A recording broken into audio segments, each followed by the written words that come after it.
দেশের স্বর্ণের বাজার কার দখলে?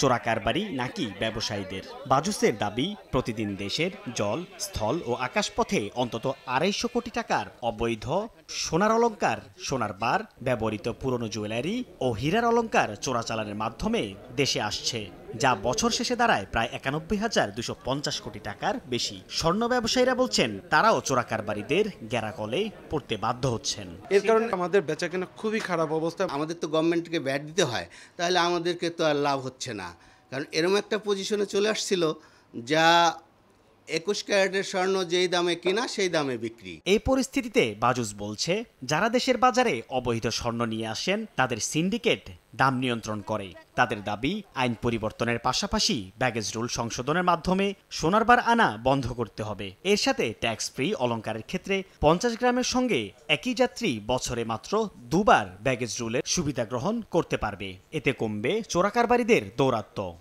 নগদে ৫০০ টাকা বা তার বেশি পেমেন্টে পেতে পারেন ঢাকায় জমিসহ ২০ কোটি টাকার পুরস্কার। এই পলিসি মেকটা এমনভাবে করতে হবে যাতে এই গোল্ড স্মাগলিংটা আপনার বন্ধ হয়ে যায়।